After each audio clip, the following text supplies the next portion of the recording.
Добре дошли в Genius Flame, най-доброто виртуално училище. Тук ще намерите нашите авторски детски приказки, които учат децата на важни житейски уроци. Нека да чуем една от тях. Приятно слушане! Мила и ангелите. Мила от малка беше чувала за ангелите. Баба й разказваше, че там горе на небето живеят прекрасни същества от светлина, наречени ангели. Те слизали на земята само, ако някой с чисто и любящо сърце ги помоли за помощ. Един ден Мила си спомни за разказите на своята баба и реши да помоли ангелите за помощ. Защото най-много от всичко Мила се страхуваше от тъмното. Все й се струваше, че там има някой.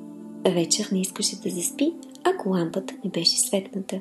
И в никакъв случай не ходеше сама в другата стая. Винаги искаше някой да има с нея. Колкото и да я уговаряха нейните родители, че вече е голяма, че трябва да спи сама, тя предпочиташе да спи в стаята на мама и тати. Дали да не помоляше ангелите да я пазят?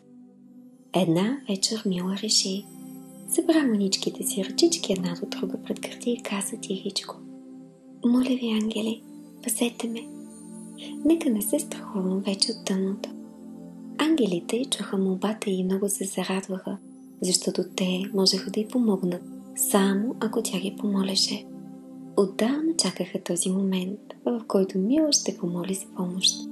Виждаха как се страхува, но нищо не можеха да направят, докато тя самата не пожелаеше. Сега вече бяха готови и можеха да действат. Направиха един златен балон от светлина около нея, който да я пази. Така тя щеше да се чувства сигурна и защитена. Но имаше и още нещо – изпитанието.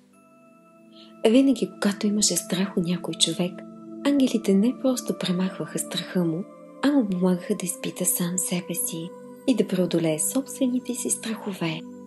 Ето защо ангелите изпратиха една книжка със съвети, сякаш случайно в ръцете на Мила.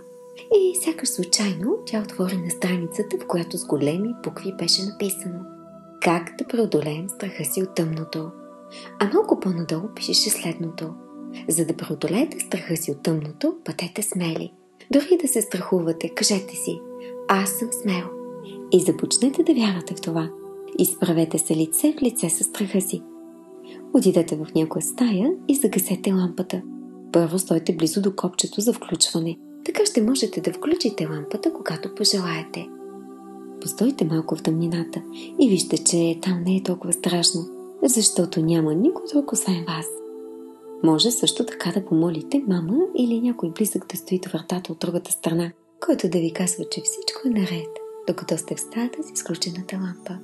Правете това упражнение няколко пъти, докато страхът напълно изчезне. От този момент нататък вие сте победител.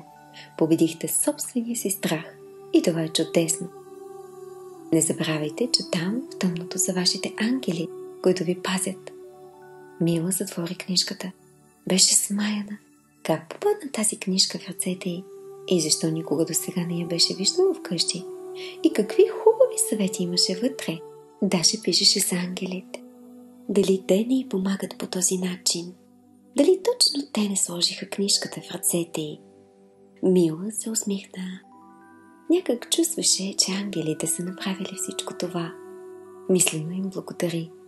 А те нежно я прегърнаха и целунаха по челото.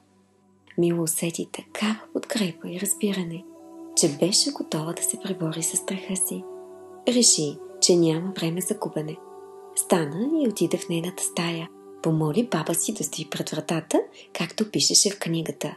Баба й каза, че много се гордее с нея и че е тук заедно с ангелите, които я пазят. Мила остана за малко в стаята с изключената лампа. А видя, че всъщност изобщо не беше страшно.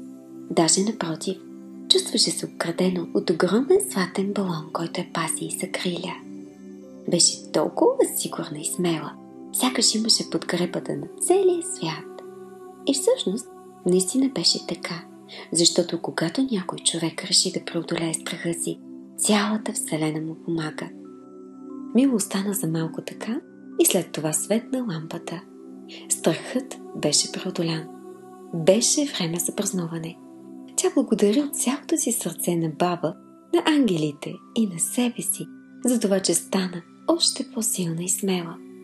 И отидаха с баба да празнуват този велик ден, а ангелите доволно се усмихваха от добре свършената работа.